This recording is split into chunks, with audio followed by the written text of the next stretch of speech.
Subscribe to We M Knights Brave for more audiobooks. Thanks and wish you the best. Above Life's Turmoil by James Allen. Contents. Foreword.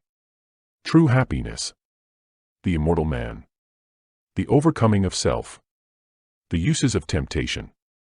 The Man of Integrity. Discrimination. Belief, the basis of action. Belief that saves. Thought and action. Your mental attitude. Sowing and reaping. The reign of law. The supreme justice. The use of reason. Self-discipline. Resolution. The glorious conquest. Contentment in activity. The temple of brotherhood. Pleasant pastures of peace. Forward. We cannot alter external things, nor shape other people to our liking, nor mold the world to our wishes, but we can alter internal things. Our desires, passions, thoughts. We can shape our liking to other people, and we can mold the inner world of our own mind in accordance with wisdom. And so, reconcile it to the outer world of men and things. The turmoil of the world we cannot avoid, but the disturbances of mind we can overcome. The duties and difficulties of life claim our attention, but we can rise above all anxiety concerning them. Surrounded by noise, we can yet have a quiet mind. Involved in responsibilities, the heart can be at rest. In the midst of strife, we can know the abiding peace. The 20 pieces which comprise this book, unrelated as some of them are in the letter, will be found to be harmonious in the spirit, in that they point the reader towards those heights of self-knowledge and self-conquest, which, rising above the turbulence of the world, lift their peaks where the heavenly silence reigns. By James Allen. Chapter 1. True Happiness. To maintain an unchangeable sweetness of disposition, to think only thoughts that are pure and gentle, and to be happy under all circumstances, such blessed conditions, and such beauty of character and life, should be the aim of all, and particularly so of those who wish to lessen the misery of the world. If anyone has failed to lift himself above ungentleness, impurity, and unhappiness, he is greatly deluded if he imagines he can make the world happier by the propagation of any theory or theology. He who is daily living in harshness, impurity, or unhappiness is day by day adding to the sum of the world's misery. Whereas, he who continually lives in goodwill, and does not depart from happiness, is day by day increasing the sum of the world's happiness. And this independently of any religious beliefs which these may or may not hold. He who has not learned how to be gentle, or giving, loving and happy, has learned very little, great though his book learning, and profound his acquaintance which the letter of Scripture may be. For it is in the process of becoming gentle, pure, and happy that the deep, real, and enduring lessons of life are learned. Unbroken sweetness of conduct in the face of all outward antagonism is the infallible indication of a self-conquered soul, the witness of wisdom, and the proof of the possession of truth. A sweet and happy soul is the ripened fruit of experience and wisdom, and it sheds abroad the invisible yet powerful aroma of its influence, gladdening the hearts of others, and purifying the world. And all who will, and who have not yet commenced, may begin this day, if they will so resolve, to live sweetly and happily, as becomes the dignity of a true manhood or womanhood. Do not say that your surroundings are against you. A man's surroundings are never against him. They are there to aid him. And all those outward occurrences, over which you lose sweetness and peace of mind, are the very conditions necessary to your development. And it is only by meeting and overcoming them that you can learn, and grow, and ripen. The fault is in yourself. Pure happiness is the rightful and healthy condition of the soul. And all may possess it, if they will live purely and unselfish. Have goodwill to all that lives, letting unkindness die, and greed and wrath, so that your lives be made, like soft airs passing by. Is this too difficult for you? Then unrest and unhappiness will continue to dwell with you. Your belief and aspiration and resolve are all that are necessary to make it easy, to render it in the near future a thing accomplished, a blessed state realized. Despondency, irritability, anxiety and complaining, condemning and grumbling. All these are thought cankers, mind diseases. They are the indications of a wrong mental condition. And those who suffer therefrom would do well to remedy their thinking and conduct. It is true there is much sin and misery in the world, so that all our love and compassion are needed, but our misery is not needed. There is already too much of that. No, it is our cheerfulness and happiness that are needed. For there is too little of that. We can give nothing better to the world than beauty of life and character. Without this, all other things are vain. This is preeminently excellent, it is enduring, real, and not to be overthrown, and it includes all joy and blessedness. Cease to dwell pessimistically upon the wrongs around you. Dwell no more in complaints about, and revolt against, the evil in others. And commence to live free from all wrong and evil yourself. Peace of mind, pure religion, and true reform lie this way. If you would have others true, be true. If you would have the world emancipated from misery and sin, emancipate yourself. If you would have your home and your surroundings happy, be happy. You can transform everything around you if you will transform yourself. Don't bewail and bemoan. Don't waste yourself in rejection, nor bark against the bad, but chant the beauties of the good. And this, you will naturally and spontaneously do, as you realize the good in yourself. Chapter 2. The immortal man, immortality is here and now. And is not a speculative something beyond the grave. It is a lucid state of consciousness, in which the sensations of the body, the varying and unrestful states of mind, and the circumstances and events of life, are seen to be of a fleeting, and therefore of an illusory character. Immortality does not belong to time, and will never be found in time. It belongs to eternity. And just as time is here and now, so is eternity here and now. And a man may find that eternity and establish in it, if he will overcome the self that derives its life from the unsatisfying and perishable things of time. Whilst a man remains immersed in sensation, desire, and the passing events of his day-by-day existence, and regards those sensations, desires, and passing events as of the essence of himself, he can have no knowledge of immortality. The thing which such a man desires, and which he mistakes for immortality, is persistence. That is, a continuous succession of sensations and events in time, living in, loving and clinging to, the things which stimulate and minister to his immediate gratification. And realizing no state of consciousness above, and independent of this, he thirsts for its continuance, and strives to banish the thought that, he will at last, have to part from those earthly luxuries and delights, to which he has become enslaved, and which he regards as being inseparable from himself.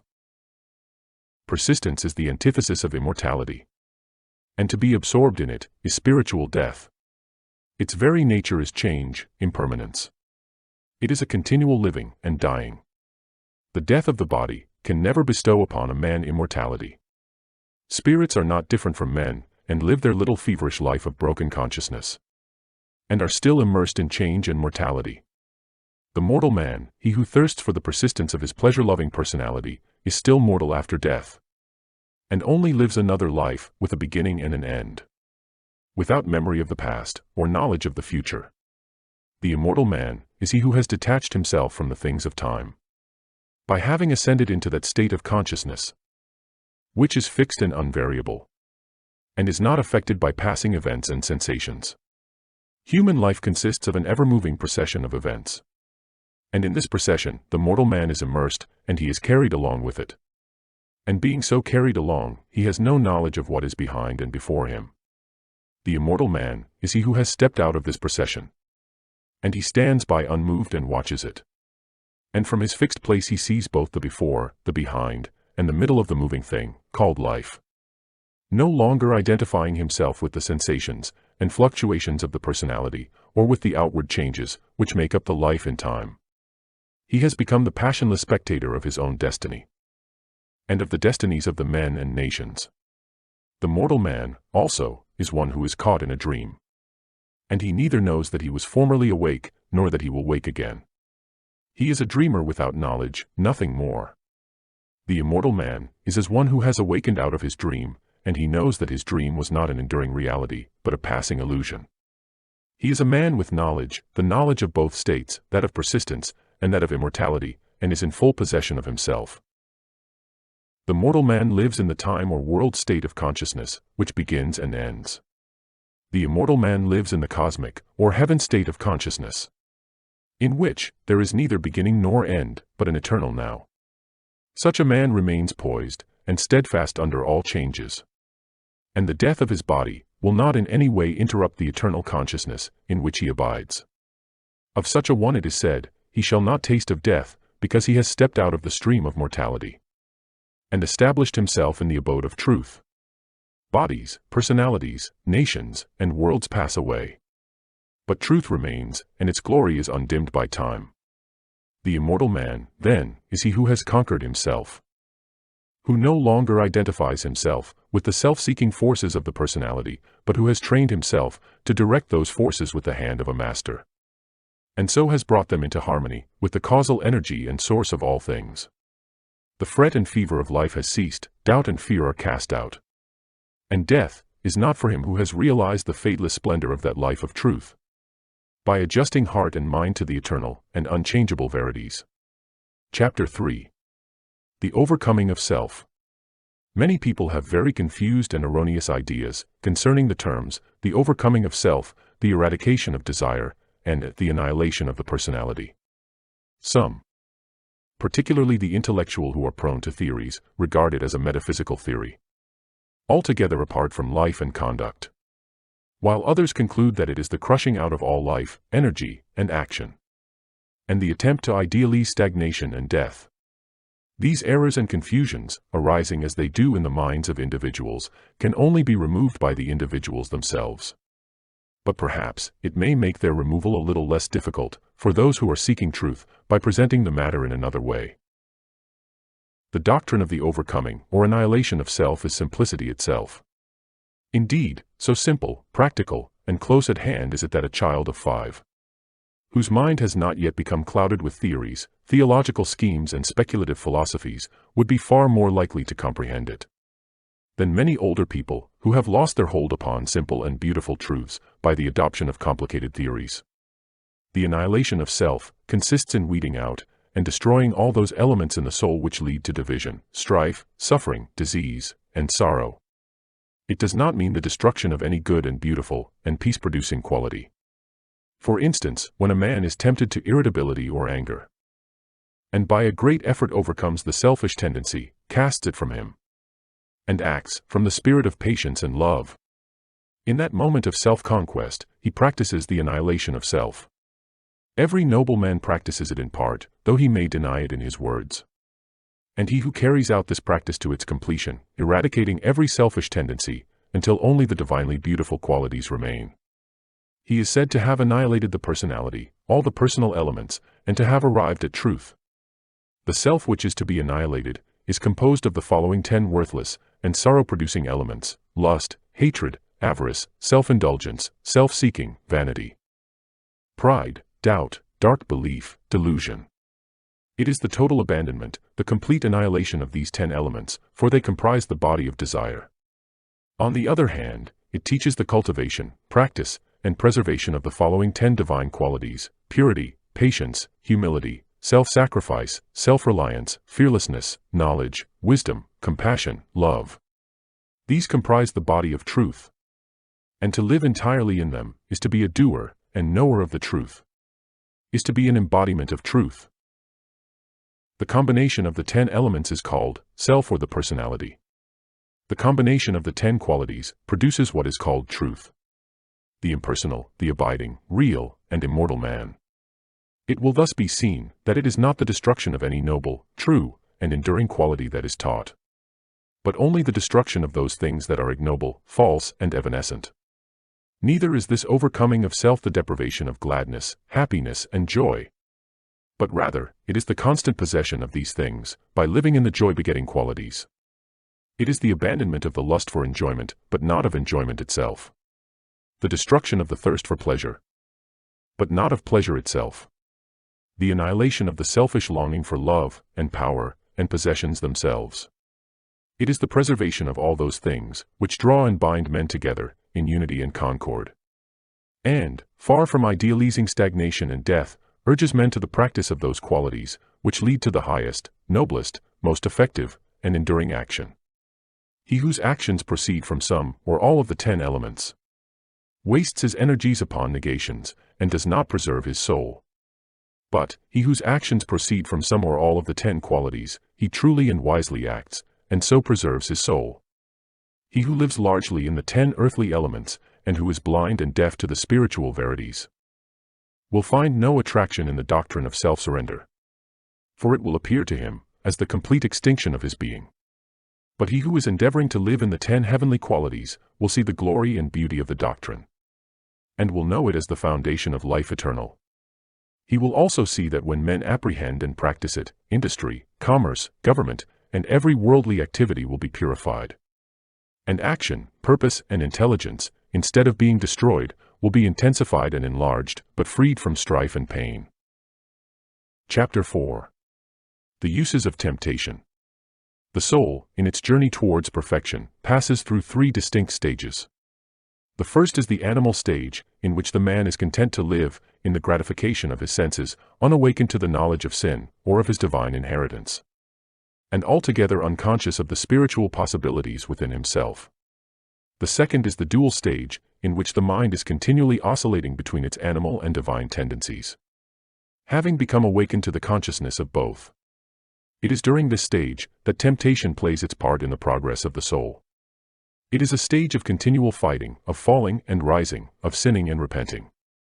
For the man, still loving and reluctant to leave the gratifications in which he has so long lived, yet also aspires to the purity and excellence of the spiritual state, and he is continually mortified by an undecided choice. Urged on by the divine life within him, this stage becomes at last one of deep anguish and suffering. And then the soul is ushered into the third stage, that of knowledge, in which the man rises above both sin and temptation, and enters into peace.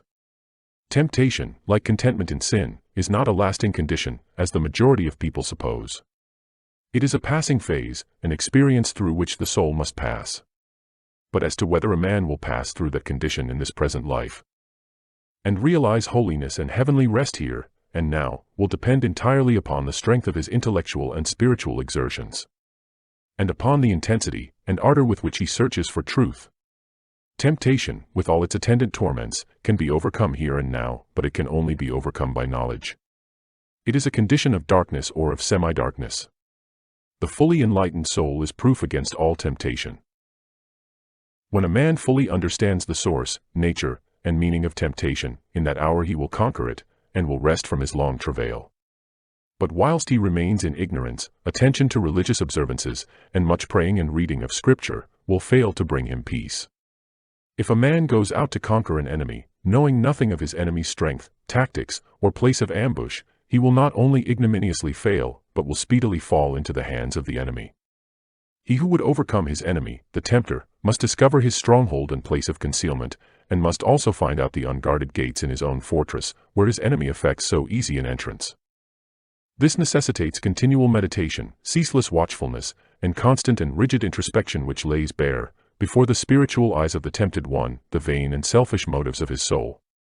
This is the holy warfare of the saints. It is the fight upon which every soul enters when it awakens, out of its long sleep of animal indulgence.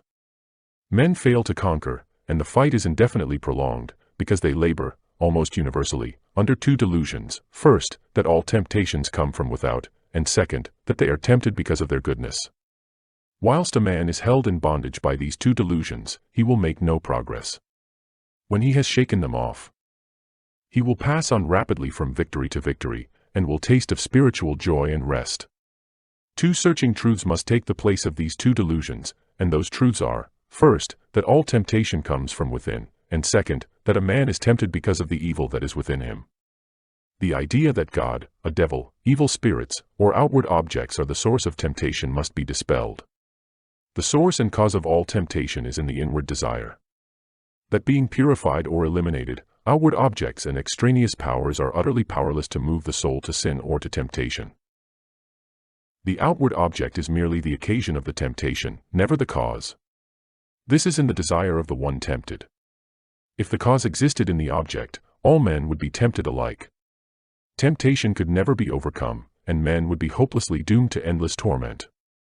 But seated, as it is, in his own desires, he has the remedy in his own hands, and can become victorious over all temptation by purifying those desires. A man is tempted, because there are within him certain desires or states of mind, which he has come to regard as unholy. These desires may lie asleep for a long time, and the man may think that he has got rid of them, when suddenly, on the presentation of an outward object, the sleeping desire wakes up, and thirsts of immediate gratification. And this is the state of temptation. The good in a man is never tempted. Goodness destroys temptation. It is the evil in a man that is aroused and tempted. The measure of a man's temptations is the exact register of his own unholiness. As a man purifies his heart, temptation ceases. For when a certain unlawful desire has been taken out of the heart, the object which formerly appealed to it can no longer do so, but becomes dead and powerless. For there is nothing left in the heart that can respond to it. The honest man cannot be tempted to steal, let the occasion be ever so opportune. The man of purified appetites cannot be tempted to gluttony and drunkenness, though the viands and wines be the most luscious. He of an enlightened understanding, whose mind is calm in the strength of inward virtue, can never be tempted to anger, irritability, or revenge. And the wiles and charms of the wanton fall upon the purified heart as empty, meaningless shadows. Temptation shows a man just where he is sinful and ignorant, and is a means of urging him on to higher altitudes of knowledge and purity. Without temptation, the soul cannot grow and become strong. There could be no wisdom, no real virtue. And though there would be lethargy and death, there could be no peace and no fullness of life. When temptation is understood and conquered, perfection is assured. And such perfection may become any man's who is willing to cast every selfish and impure desire, by which he is possessed, into the sacrificial fire of knowledge. Let men, therefore, search diligently for truth, realizing that whilst they are subject to temptation, they have not comprehended truth, and have much to learn. Ye who are tempted know, then, that ye are tempted of yourselves. For every man is tempted when he is drawn away of his own lusts. Says the Apostle James, you are tempted because you are clinging to the animal within you, and are unwilling to let go, because you are living in the false mortal self, which is ever devoid of all true knowledge, knowing nothing, seeking nothing, but its own immediate gratification, ignorant of every truth, and of every divine principle. Clinging to that self, you continually suffer the pains of three separate torments, the torment of desire, the torment of repletion, and the torment of remorse. So flammeth Thrishna, lust and thirst of things. Eager, ye cleave to shadows, dote on dreams, a false self in the midst ye plant, and make a world around which seems blind to the height beyond. Deaf to the sound of sweet airs breathed from far past inter sky, dumb to the summons of the true life kept, for him who false puts by, so grow the strifes and lusts which make earth's war, so grieve poor cheated hearts and flow salt tears, so wax the passions, envies, angers, hates, so years chase blood-stained years, with wild red feet. In that false self lies the germ of every suffering, the blight of every hope, the substance of every grief. When you are ready to give it up, when you are willing to have laid bare before you all its selfishness, impurity, and ignorance, and to confess its darkness to the uttermost, then will you enter upon the life of self-knowledge and self-mastery. You will become conscious of the God within you, of that divine nature which, seeking no gratification, abides in a region of perpetual joy and peace, where suffering cannot come, and where temptation can find no foothold. Establishing yourself, day by day, more and more firmly in that inward divinity. The time will at last come, when you will be able to say with him whom millions worship, few understand and fewer still follow. The prince of this world cometh and hath nothing in me. Chapter 5. The man of integrity. There are times in the life of every man who takes his stand on high moral principles, when his faith in, and knowledge of, those principles, is tested to the uttermost. And the way in which he comes out of the fiery trial decides as to whether he has sufficient strength to live as a man of truth, and join the company of the free, or shall still remain a slave, and a hireling to the cruel taskmaster, self. Such times of trial generally assume the form of a temptation to do a wrong thing and continue in comfort and prosperity, or to stand by what is right and accept poverty and failure. And so powerful is the trial that, to the tempted one, it plainly appears on the face of things as though, if he chooses the wrong, his material success will be assured for the remainder of his life. But if he does what is right, he will be ruined forever.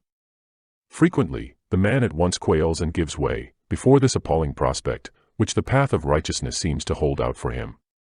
But should he prove sufficiently strong to withstand this onslaught of temptation, then the inward seducer, the spirit of self, assumes the grab of an angel of light, and whispers, "Think of your wife and children, think of those who are dependent upon you, will you bring them down to disgrace and starvation?"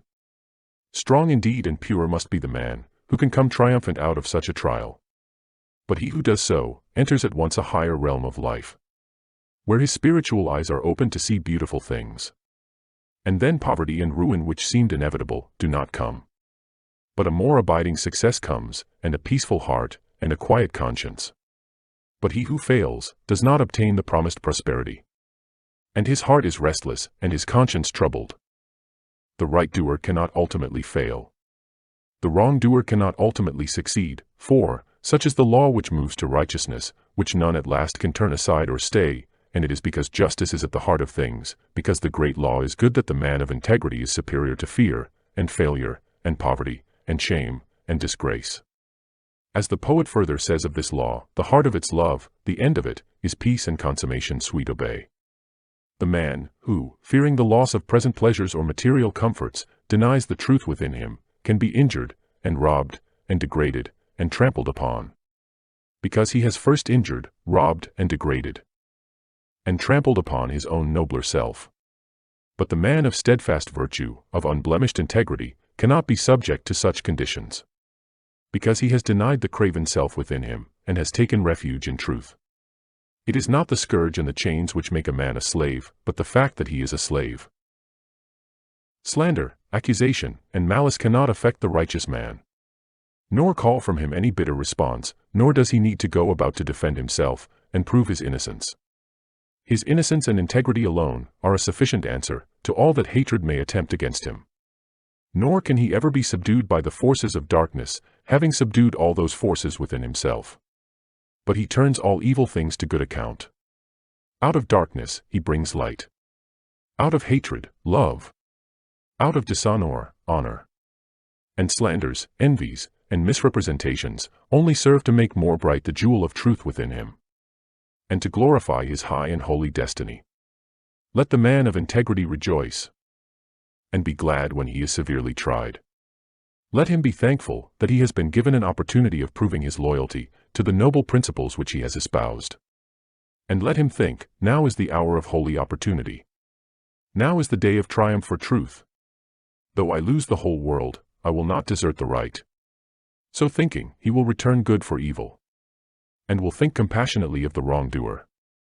The slanderer, the backbiter, and the wrongdoer may seem to succeed for a time, but the law of justice prevails. The man of integrity may seem to fail for a time, but he is invincible. And in none of the worlds, visible or invisible, can there be forged a weapon that shall prevail against him. Chapter 6. Discrimination. There is one quality which is preeminently necessary to spiritual development, the quality of discrimination. A man's spiritual progress will be painfully slow and uncertain until there opens with him the eye of discrimination. For without this testing, proving, searching quality, he will but grope in the dark, will be unable to distinguish the real from the unreal, the shadow from the substance, and will so confuse the false with the true, as to mistake the inward promptings of his animal nature for those of the spirit of truth. A blind man, left in a strange place, may go grope his way in darkness, but not without much confusion, and many painful falls and bruisings.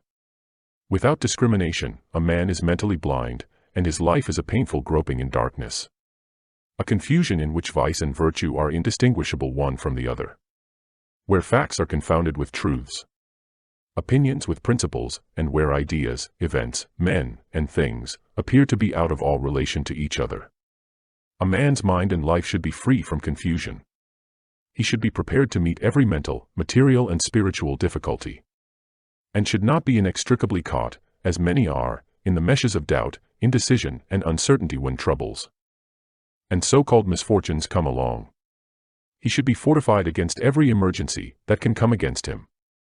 But such mental preparedness and strength cannot be attained in any degree without discrimination. And discrimination can only be developed by bringing into play and constantly exercising the analytical faculty. Mind, like muscle, is developed by use, and the assiduous exercise of the mind in any given direction will develop, in that direction, mental capacity and power. The merely critical faculty is developed and strengthened by continuously comparing and analyzing the ideas and opinions of others. But discrimination is something more and greater than criticism. It is a spiritual quality from which the cruelty and egotism which so frequently accompany criticism are eliminated, and by virtue of which a man sees things as they are, and not as he would like them to be. Discrimination, being a spiritual quality, can only be developed by spiritual methods, namely, by questioning, examining, and analyzing one's own ideas, opinions, and conduct. The critical, fault-finding faculty must be withdrawn from its merciless application to the opinions and conduct of others, and must be applied, with undiminished severity, to oneself. A man must be prepared to question his every opinion, his every thought, and his every line of conduct, and rigorously and logically test them. Only in this way can the discrimination which destroys confusion will be developed. Before a man can enter upon such mental exercise, he must make himself of a teachable spirit. This does not mean that he must allow himself to be led by others. It means that he must be prepared to yield up any cherished thoughts to which he clings, if it will not bear the penetrating light of reason, if it shrivels up before the pure flames of searching aspirations. The man who says, "I am right," and who refuses to question his position in order to discover whether he is right, will continue to follow the line of his passions and prejudices, and will not acquire discrimination. The man who humbly asks, "Am I right?" and then proceeds to test and prove his position by earnest thought and the love of truth, will always be able to discover the true and to distinguish it from the false, and he will acquire the priceless possession of discrimination. The man who is afraid to think searchingly upon his opinions and to reason critically upon his position will have to develop moral courage before he can acquire discrimination. A man must be true to himself, fearless with himself, before he can perceive the pure principles of truth, before he can receive the all-revealing light of truth. The more truth is inquired of, the brighter it shines. It cannot suffer under examination and analysis. The more error is questioned, the darker it grows. It cannot survive the entrance of pure and searching thought. To prove all things is to find the good and throw the evil. He who reasons and meditates learns to discriminate. He who discriminates discovers the eternally true. Confusion, suffering, and spiritual darkness follow the thoughtless. Harmony, blessedness, and the light of truth attend upon the thoughtful. Passion and prejudice are blind, and cannot discriminate. They are still crucifying the Christ and releasing Barabbas. Chapter 7. Belief, the basis of action. Belief is an important word in the teachings of the wise, and it figures prominently in all religions. According to Jesus, a certain kind of belief is necessary to salvation or regeneration. And Buddha definitely taught that right belief is the first and most essential step in the way of truth. As without right belief there cannot be right conduct. And he who has not learned how to rightly govern and conduct himself has not yet comprehended the simplest rudiments of truth. Belief as laid down by the great teachers is not belief in any particular school, philosophy, or religion, but consists of an altitude of mind, determining the whole course of one's life. Belief and conduct are, therefore, inseparable, for the one determines the other. Belief is the basis of all action, and, this being so, the belief which dominates the hearts or mind is shown in the life. Every man acts, thinks, lives in exact accordance with the belief which is rooted in his innermost being. And such is the mathematical nature of the laws which govern mind that it is absolutely impossible for anyone to believe in two opposing conditions at the same time. For instance, it is impossible to believe in justice and injustice, hatred and love, peace and strife, self and truth. Every man believes in one or the other of these opposites, never in both, and the daily conduct of every man indicates the nature of his belief. The man who believes in justice, who regards it as an eternal and indestructible principle, never boils over with righteous indignation, does not grow cynical and pessimistic over the inequalities of life, and remains calm and untroubled through all trials and difficulties. It is impossible for him to act otherwise, for he believes that justice reigns, and that, therefore, all that is called injustice is fleeting and illusory. The man who is continually getting enraged over the injustice of his fellow men, who talks about himself being badly treated, or who mourns over the lack of justice in the world around him, shows by his conduct, his attitude of mind, that he believes in injustice. However he may protest to the contrary, in his inmost heart, he believes that confusion and chaos are dominant in the universe. the result being that he dwells in misery and unrest, and his conduct is faulty. Again, he who believes in love, in its stability and power, practices it under all circumstances, never deviates from it, and bestows it alike upon enemies as upon friends. He who slanders and condemns, who speaks disparagingly of others, or regards them with contempt, believes not in love, but hatred. All his actions prove it, even though with tongue or pen he may eulogize love. The believer in peace is known by his peaceful conduct. It is impossible for him to engage in strife. If attacked, he does not retaliate, for he has seen the majesty of the angel of peace, and he can no longer pay homage to the demon of strife.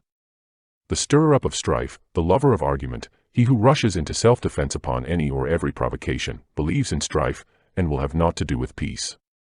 Further, he who believes in truth renounces himself, that is, he refuses to center his life in those passions, desires, and characteristics which crave only their own gratification.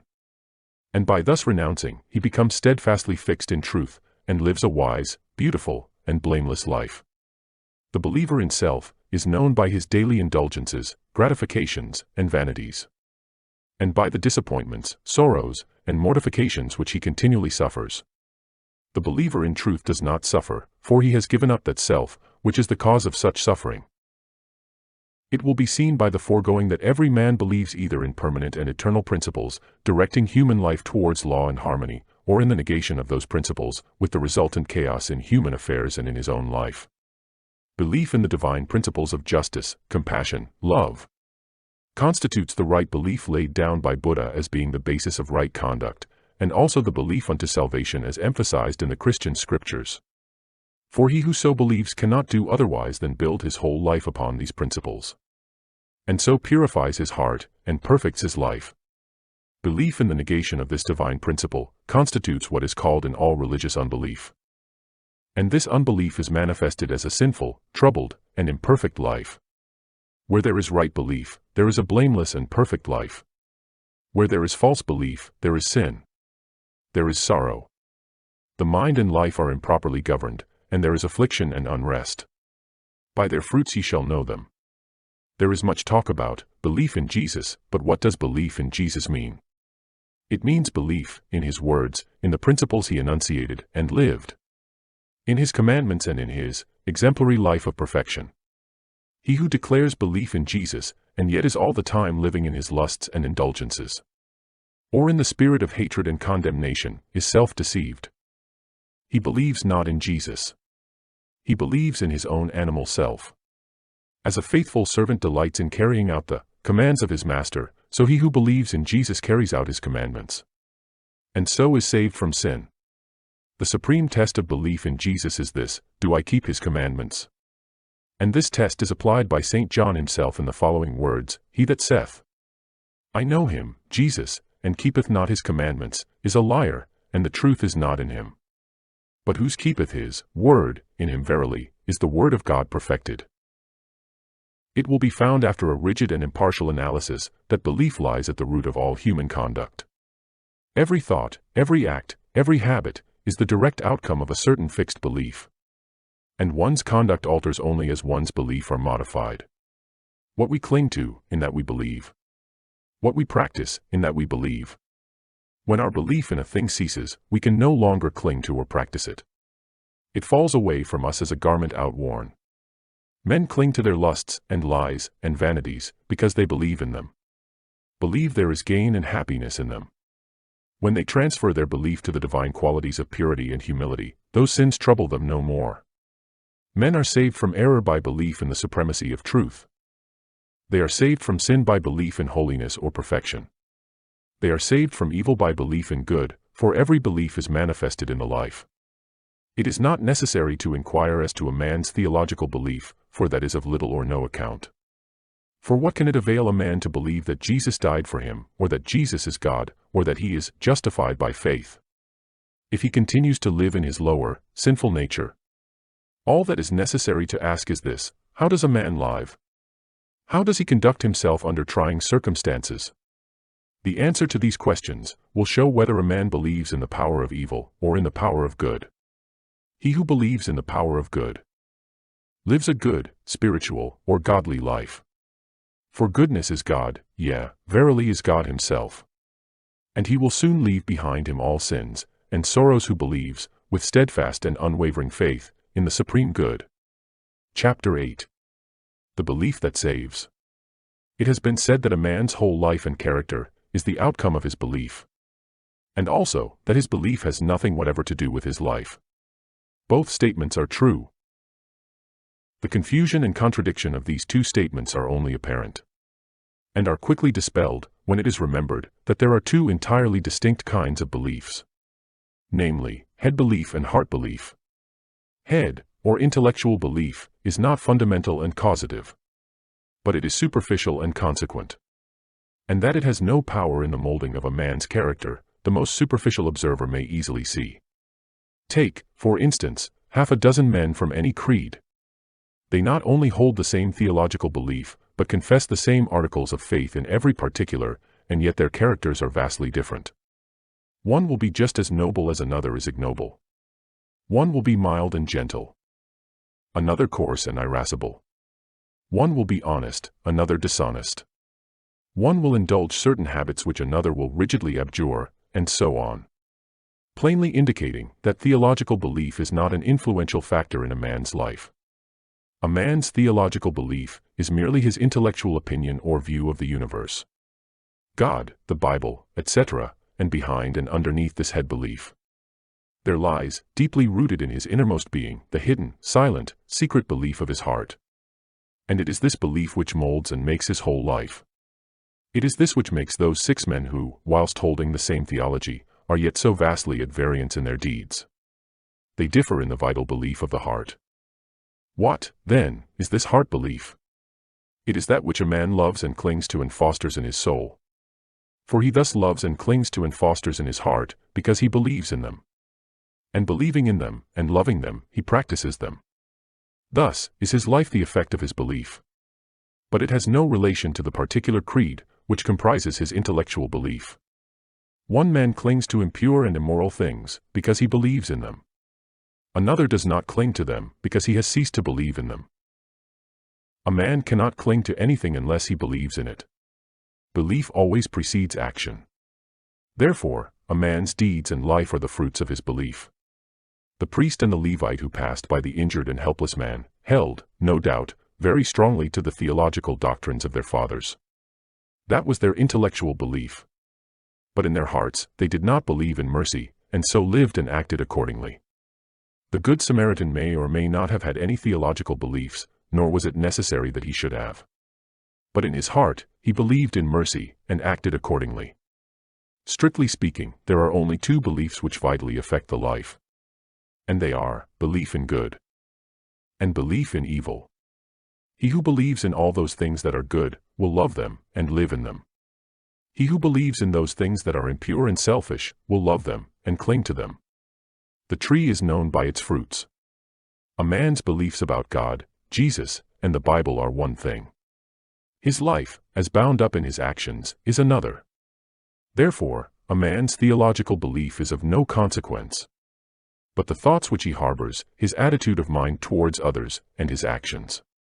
These, and these only, determine and demonstrate whether the belief of a man's heart is fixed in the false or true. Chapter 9.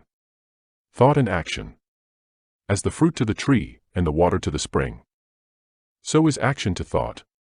It does not come into manifestation suddenly, and without a cause. It is the result of a long and silent growth. The end of a hidden process, which has long been gathering force. The fruit of the tree, and the water gushing from the rock, are both the effect of a combination of natural processes in air and earth, which have long worked together in secret to produce the phenomenon. And the beautiful acts of enlightenment, and the dark deeds of sin, are both the ripened effects of trains of thought, which have long been harbored in the mind. The sudden falling, when greatly tempted, into some grievous sin by one who was believed, and who probably believed himself, to stand firm, is seen neither to be a sudden nor a causeless thing. When the hidden process of thought, which led up to it, are revealed. The falling was merely the end, the outworking, the finished result of what commenced in the mind, probably years before. The man had allowed a wrong thought to enter his mind. And a second, and a third time, he had welcomed it, and allowed it to nestle in his heart. Gradually, he became accustomed to it, and cherished, and fondled, and tended it. And so it grew, until at last, it attained such strength and force, that it attracted to itself the opportunity, which enabled it to burst forth and ripen into act. As falls the stately building, whose foundations have been gradually undermined by the action of water, so at last falls the strong man, who allows corrupt thoughts to creep into his mind, and secretly undermine his character. When it is seen that all sin and temptation are the natural outcome of the thoughts of the individual, the way to overcome sin and temptation becomes plain, and its achievement a near possibility, and, sooner or later, a certain reality. For if a man will admit, cherish, and brood upon thoughts that are pure and good, those thoughts, just as surely as the impure, will grow and gather force, and will at last attract to themselves the opportunities which will enable them to ripen into act. There is nothing hidden that shall not be revealed. And every thought that is harbored in the mind must, by virtue of the impelling force which is inherent in the universe, at last blossom into act, good or bad, according to its nature. The divine teacher and the sensualist are both the product of their own thoughts, and have become what they are, as the result of the seeds of thought which they have implanted, are allowed to fall into the garden of the heart, and have afterwards watered, tended, and cultivated. Let no man think he can overcome sin and temptation by wrestling with opportunity. He can only overcome them by purifying his thoughts. And if he will, day by day, in the silence of his soul, and in the performance of his duties, strenuously overcome all erroneous inclination, and put in its place thoughts that are true and that will endure the light, opportunity to do evil will give place to opportunity for accomplishing good. For a man can only attract that to him which is in harmony with his nature. And no temptation can gravitate to a man unless there is that in his heart which is capable of responding to it. Guard well your thoughts, reader, for what you really are in your secret thoughts today, be it good or evil, you will, sooner or later, become an actual deed. He who unwaringly guards the portals of his mind against the intrusion of sinful thoughts, and occupies himself with loving thoughts, with pure, strong, and beautiful thoughts, will, when the season of their ripening comes, bring forth the fruits of gentle and holy deeds. And no temptation that can come against him shall find him unarmed or unprepared. Chapter 10. Your mental attitude. As a being of thought, your dominant mental attitude will determine your condition in life. It will also be the gauge of your knowledge and the measures of your attainment. The so-called limitations of your nature are the boundary lines of your thoughts. They are self-erected fences, and can be drawn to a narrower circle, extended to a wider, or be allowed to remain. You are the thinker of your thoughts, and as such, you are the maker of yourself and condition. Thought is causal and creative, and appears in your character and life in the form of results. There are no accidents in your life. Both its harmonies and antagonisms are the responsive echoes of your thoughts. A man thinks, and his life appears. If your dominant mental attitude is peaceable and lovable, bliss and blessedness will follow you. If it be resistant and hateful, trouble and distress will cloud your pathway. Out of ill will will come grief and disaster. Out of goodwill, healing and reparation. You imagine your circumstances as being separate from yourself, but they are intimately related to your thought world. Nothing appears without an adequate cause. Everything that happens is just. Nothing is fated, everything is formed. As you think, you travel. As you love, you attract. You are today, where your thoughts have brought you. You will be tomorrow where your thoughts take you. You cannot escape the result of your thoughts, but you can endure and learn, can accept and be glad. You will always come to the place where your love, your most abiding and intense thought, can receive its measure of gratification. If your love be base, you will come to a base place. If it be beautiful, you will come to a beautiful place. You can alter your thoughts, and so alter your condition. Strive to perceive the vastness and grandeur of your responsibility. You are powerful, not powerless. You are as powerful to obey as you are to disobey. As strong to be pure as to be impure. As ready for wisdom as for ignorance.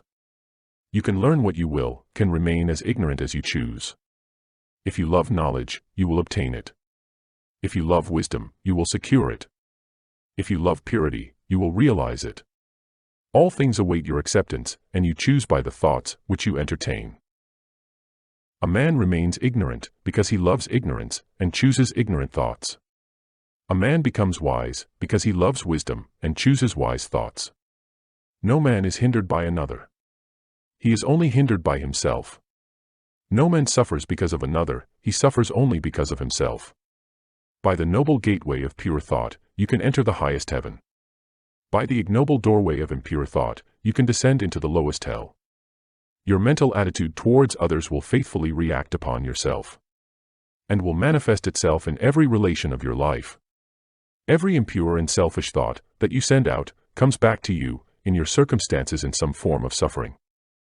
Every pure and unselfish thought returns to you in some form of blessedness. Your circumstances are effects, of which the cause is inward and invisible. As the father-mother of your thoughts, you are the maker of your state and condition. When you know yourself, you will perceive that every event in your life is weighed in the faultless balance of equity. When you understand the law within your mind, you will cease to regard yourself as the impotent and blind tool of circumstances, and will become the strong and seeing master. Chapter 11. Sowing and Reaping. Go into the fields and country lanes in the springtime, and you will see farmers and gardeners busy sowing seeds in the newly prepared soil. If you were to ask any one of those gardeners or farmers what kind of produce he expected from the seed he was sowing, he would doubtless regard you as foolish, and would tell you that he does not expect at all, that it is a matter of common knowledge that his produce will be of the kind which he is sowing, and that he is sowing wheat, or barley, or turnips, as the case may be, in order to reproduce that particular kind. Every fact and process in nature contains a moral lesson for the wise man. There is no law in the world of nature around us which is not to be found operating with the same mathematical certainty in the mind of man and in human life.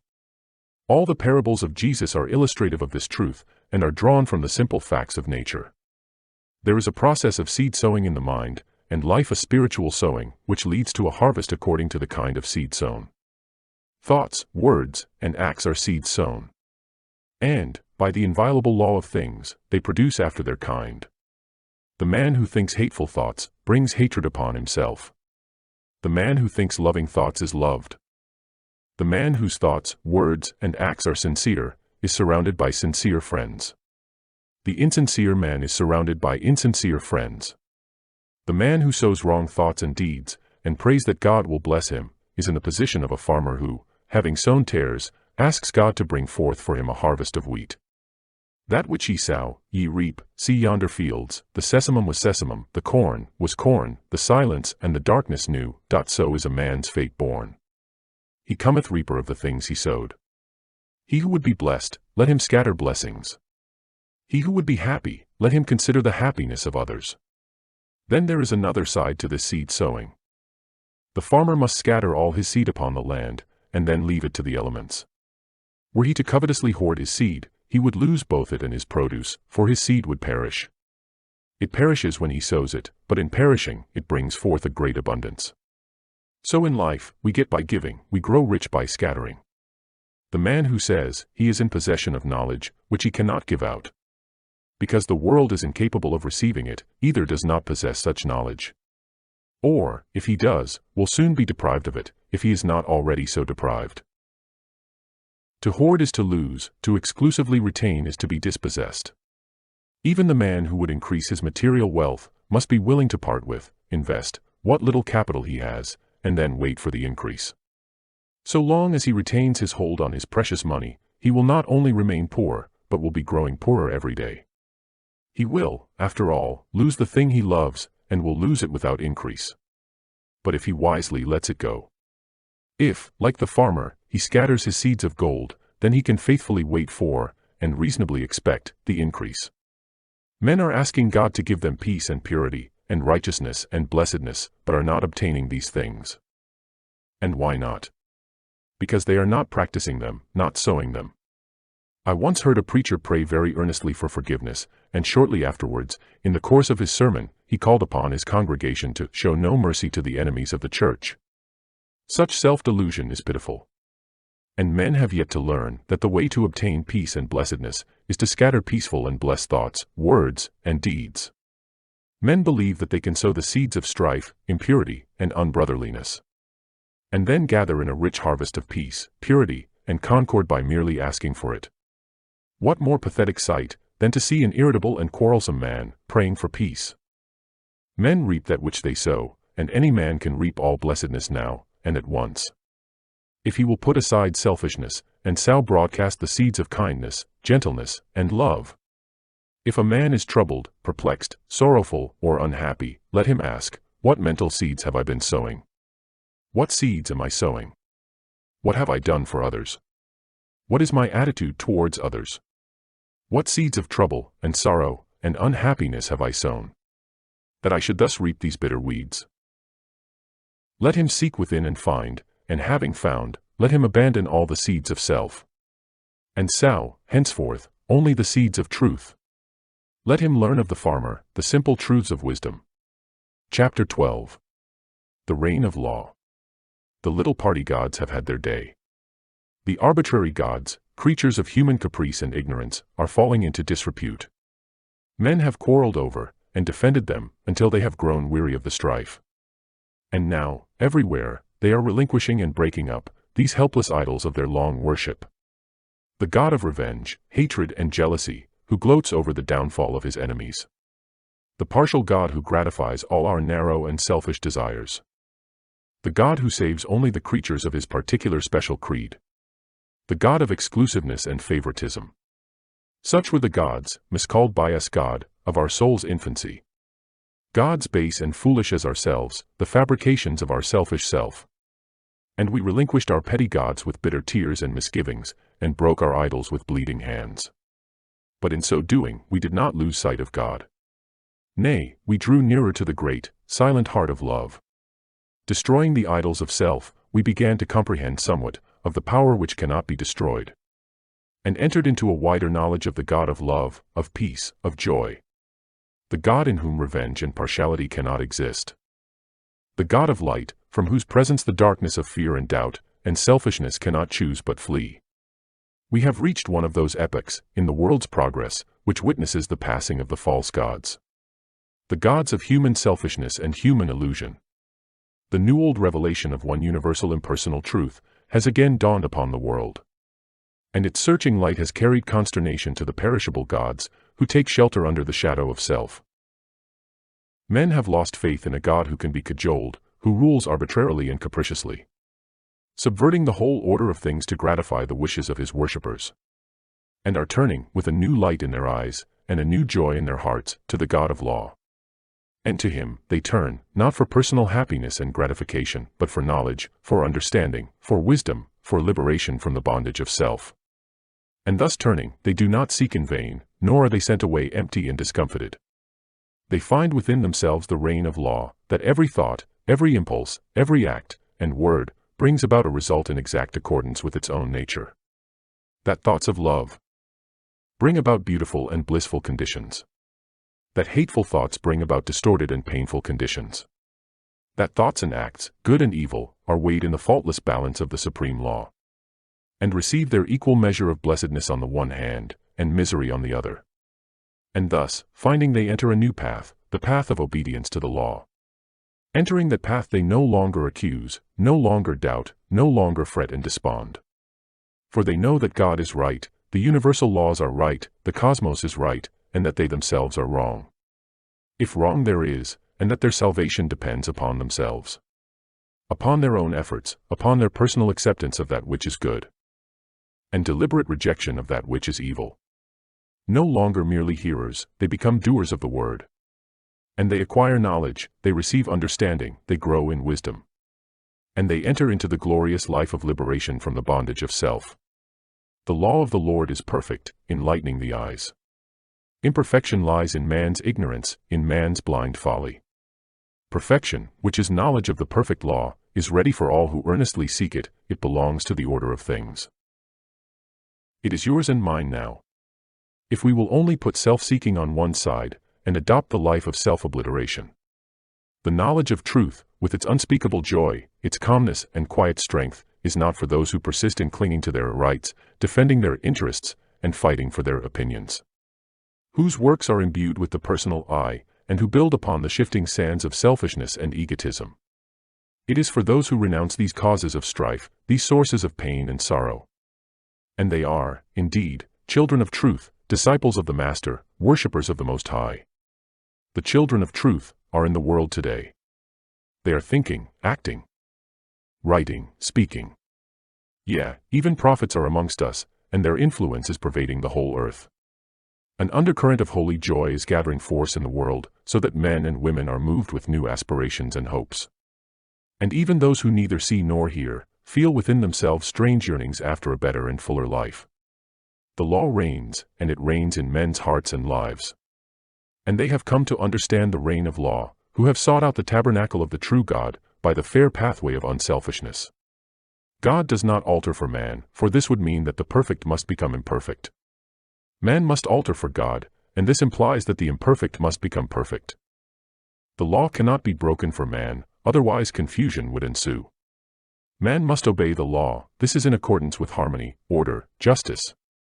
There is no more painful bondage than to be at the mercy of one's inclinations. No greater liberty than utmost obedience to the law of being. And the law is that the heart shall be purified, the mind regenerated, and the whole being brought in subjection to love. Till self is dead and love is all in all. For the reign of law is the reign of love. And love waits for all, rejecting none. Love may be claimed and entered into now, for it is the heritage of all. Ah, beautiful truth! To know that now man may accept his divine heritage, and enter the kingdom of heaven. Oh, pitiful error! To know that man rejects it because of love of self. Obedience to the law means the destruction of sin and self, and the realization of unclouded joy and undying peace. Clinging to one's selfish inclinations means the drawing about one's soul clouds of pain and sorrow, which darken the light of truth. The shutting out of oneself from all real blessedness. For whatsoever a man sows that shall he also reap. Verily the law reigneth, and reigneth forever, and justice and love are its eternal ministers. Chapter 13. The Supreme Justice. The material universe is maintained and preserved by the equilibrium of its forces. The moral universe is sustained and protected by the perfect balance of its equivalents. As in the physical world, nature abhors a vacuum. So in the spiritual world, disharmony is annulled. Underlying the disturbances and destructions of nature, and behind the mutability of its forms, there abides the eternal and perfect mathematical symmetry. And at the heart of life, behind all its pain, uncertainty, and unrest, there abide the eternal harmony, the unbroken peace, and inviolable justice. Is there, then, no injustice in the universe? There is injustice, and there is not. It depends upon the kind of life, and the state of consciousness, from which a man looks out upon the world and judges. The man who lives in his passions sees injustice everywhere. The man who has overcome his passions sees the operations of justice in every department of human life. Injustice is the confused, feverish dream of passion, real enough to those who are dreaming it. Justice is the permanent reality in life, gloriously visible to those who have wakened out of the painful nightmare of self. The divine order cannot be perceived until passion and self are transcended. The faultless justice cannot be apprehended until all sense of injury and wrong is consumed in the pure flames of all-embracing love. The man who thinks, I have been slighted, I have been injured, I have been insulted, I have been treated unjustly, cannot know what justice is. Blinded by self, he cannot perceive the pure principles of truth. And brooding upon his wrongs, he lives in continual misery. In the region of passion, there is a ceaseless conflict of forces, causing suffering to all who are involved in them. There is action and reaction, deed and consequence, cause and effect. And within and above all is the divine justice, regulating the play of forces with the utmost mathematical accuracy, balancing cause and effect with the finest precision. But this justice is not perceived, cannot be perceived, by those who are engaged in the conflict. Before this can be done, the fierce warfare of passion must be left behind. The world of passion is the abode of schisms, quarrelings, wars, lawsuits, accusations, condemnations, impurities, weaknesses, follies, hatreds, revenges, and resentments. How can a man perceive justice, or understand truth, who is even partly involved in the fierce play of its blinding elements? As well expect a man caught in the flames of a burning building, to sit down and reason out the cause of the fire. In this realm of passion, men see injustice in the actions of others. Because, seeing only immediate appearances, they regard every act as standing by itself, undetached from cause and consequence. Having no knowledge of cause and effect in the moral sphere, men do not see the exacting and balancing process, which is momentarily proceeding, nor do they ever regard their own actions as unjust, but only the actions of others. A boy beats a defenseless animal, then a man beats the defenseless boy for his cruelty. Then a stronger man attacks the man for his cruelty to the boy. Each believes the other to be unjust and cruel, and himself to be just and humane. And doubtless most of all, would the boy justify his conduct toward the animal as altogether necessary. Thus, does ignorance keep alive hatred and strife. Thus do men blindly inflict suffering upon themselves, living in passion and resentment, and not finding the true way in life. Hatred is met with hatred, passion with passion, strife with strife. The man who kills is himself killed. The thief who lives by depriving others is himself deprived. The beast that preys on others is hunted and killed. The accuser is accused, the condemner is condemned, the denouncer is persecuted. By this the slayer's knife doth stab himself, the unjust judge has lost his own defender, the false tongue dooms its lie, the creeping thief, and spoiler robbed to render. Such is the law. Passion also has its active and passive sides. Fool and fraud, oppressor and slave, aggressor and retaliator, the charlatan and the superstitious, complement each other, and come together by the operation of the law of justice. Men unconsciously cooperate in the mutual production of affliction. The blind lead the blind, and both fall together into the ditch. Pain, grief, sorrow, and misery are the fruits of which passion is the flower. Where the passion-bound soul sees only injustice. The good man, he who has conquered passion, sees cause and effect, sees the supreme justice. It is impossible for such a man to regard himself as treated unjustly, because he has ceased to see injustice. He knows that no one can injure or cheat him, having ceased to injure or cheat himself. However, passionately or ignorantly, men may act towards him. It cannot possibly cause him any pain, for he knows that whatever comes to him, it may be abuse and persecution, can only come as the effect of what he himself has formerly sent out. He therefore regards all things as good, rejoices in all things, loves his enemies and blesses them that curse him, regarding them as the blind, but beneficent instruments, by which he is enabled to pay his moral debts to the great law. The good man, having put away all resentment, retaliation, self-seeking, and egotism, has arrived at a state of equilibrium, and has thereby become identified with the eternal and universal equilibrium.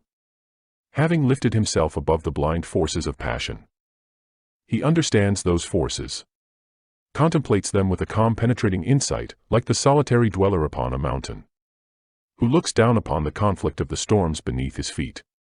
For him, injustice has ceased, and he sees ignorance and suffering on the one hand, and enlightenment and bliss on the other. He sees that not only do the fool and the slave need his sympathy, but that the fraud and the oppressor are equally in need of it. And so his compassion is extended towards all. The supreme justice and the supreme love are one. Cause and effect cannot be avoided. Consequences cannot be escaped.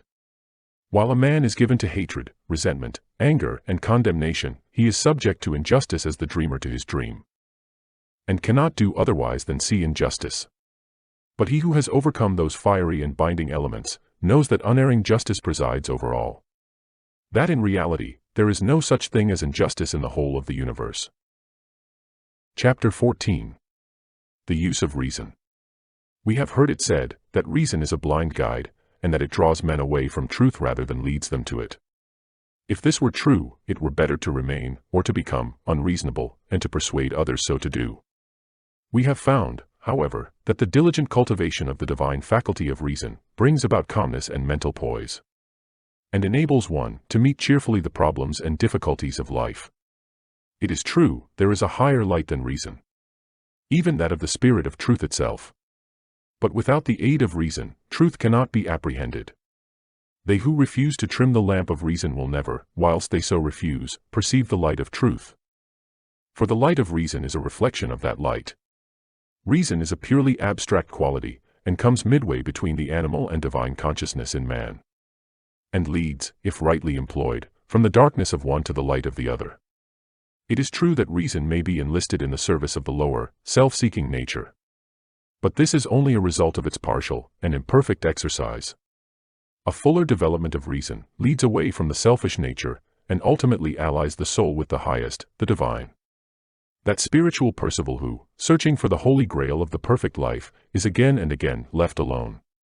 And wearying in a land of sand and thorns, is not so stranded because he has followed reason, but because he is still clinging to, and is reluctant to leave, some remnants of his lower nature. He who will use the light of reason as a torch to search for truth will not be left at last in comfortless darkness. Come, now, and let us reason together, saith the Lord, though your sins be as scarlet, they shall be as white as snow. Many men and women pass through untold sufferings, and at last die in their sins, because they refuse to reason. Because they cling to those dark delusions, which even a faint glimmer of the light of reason would dispel.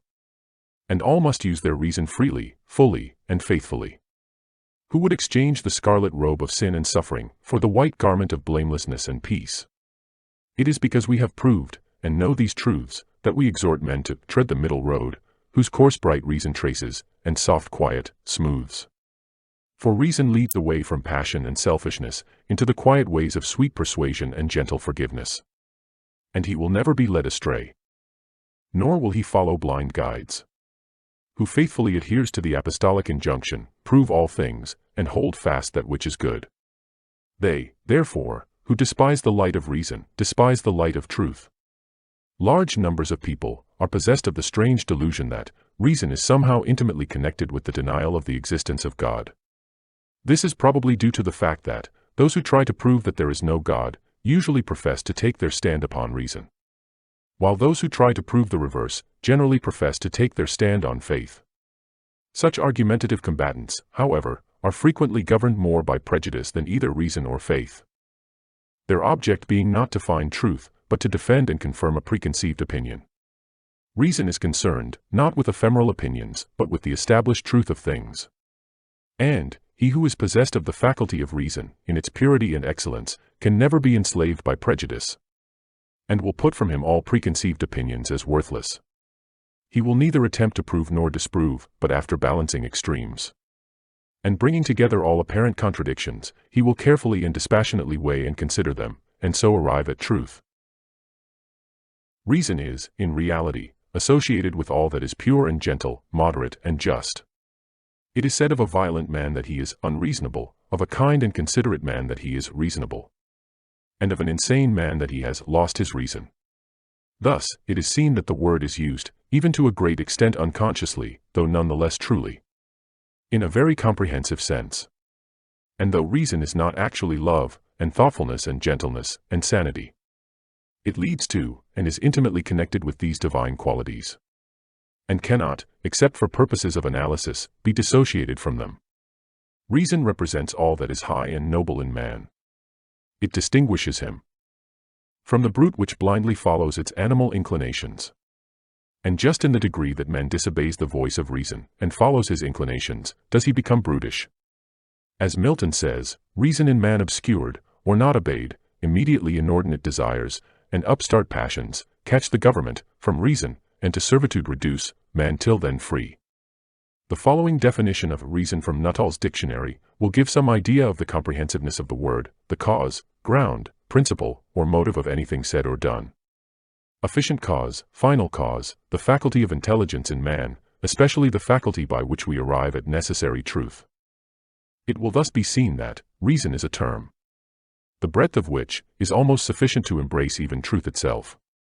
And Archbishop Trench tells us in his celebrated work on the study of words that the terms reason and word are indeed so essentially one and the same, that the Greek language has one word for them both, so that the word of God is the reason of God. And one of the renderings of Lao Tzu's Tao is reason. So that in the Chinese translation of our New Testament, St. John's Gospel runs, "In the beginning was the Tao." To the undeveloped and uncharitable mind, all words have narrow applications. But as a man enlarges his sympathies and broadens his intelligence, words become filled with rich meanings and assume comprehensive proportions. Let us therefore cease from foolish quarrelings about words. and, like reasonable beings, search for principles and practice those things which make for unity and peace. Chapter 15. Self-discipline. A man does not live until he begins to discipline himself. He merely exists. Like an animal, he gratifies his desires and pursues his inclinations just where they may lead him. He is happy as a beast is happy, because he is not conscious of what he is depriving himself. He suffers as the beast suffers, because he does not know the way out of suffering. He does not intelligently reflect upon life, and lives in a series of sensations, longings, and confused memories, which are unrelated to any central idea or principle. A man whose inner life is so ungoverned and chaotic must necessarily manifest this confusion in the visible conditions of his outer life, in the world. And though for a time running with the stream of his desires, he may draw to himself a more or less large share of the outer necessities and comforts of life, he never achieves any real success nor accomplishes any real good. And sooner or later, worldly failure and disaster are inevitable, as the direct result of the inward failure to properly adjust and regulate those mental forces which make the outer life. Before a man accomplish anything of an enduring nature in the world, he must first of all acquire some measure of success in the management of his own mind. This is as mathematical a truism as that 2 and 2 are 4.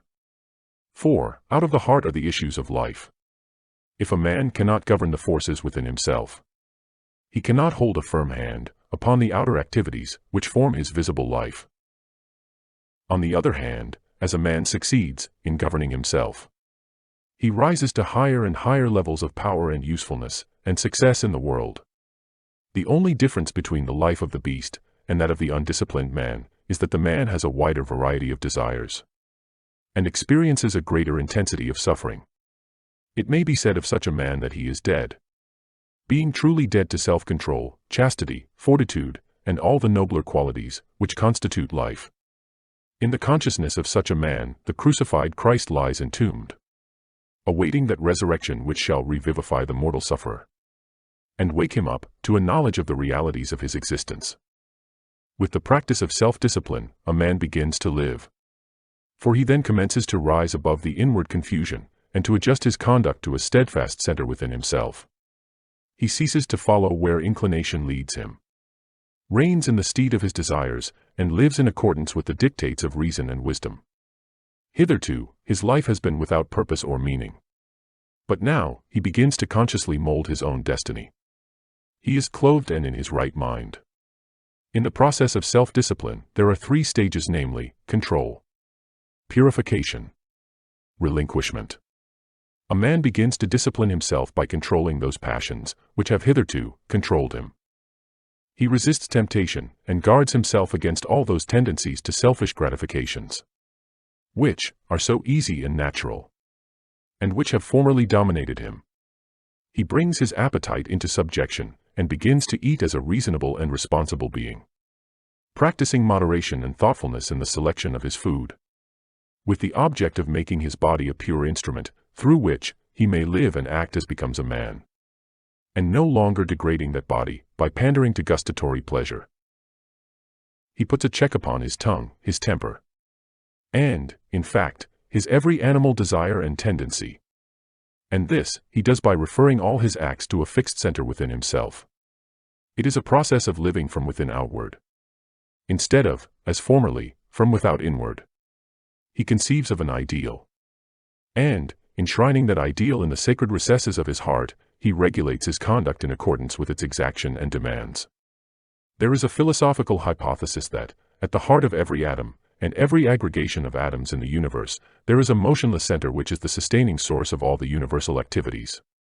Be this as it may, there is certainly in the heart of every man and woman a selfless center, without which the outer man could not be, and the ignoring of which leads to suffering and confusion.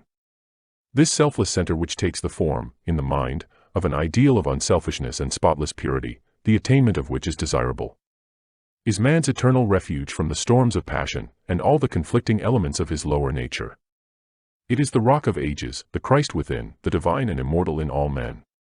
As a man practices self-control, he approximates more and more to this inward reality, and is less and less swayed by passion and grief, pleasure and pain. and lives a steadfast and virtuous life, manifesting manly strength and fortitude. The restraining of the passions, however, is merely the initial stage in self-discipline, and is immediately followed by the process of purification. By this, a man so purifies himself as to take passion out of the heart and mind altogether, not merely restraining it when it rises within him, but preventing it from rising altogether. By merely restraining his passions, a man can never arrive at peace, can never actualize his ideal. He must purify those passions. It is in the purification of his lower nature that a man becomes strong and godlike, standing firmly upon the ideal center within, and rendering all temptations powerless and ineffectual. This purification is effected by thoughtful care, earnest meditation, and holy aspiration.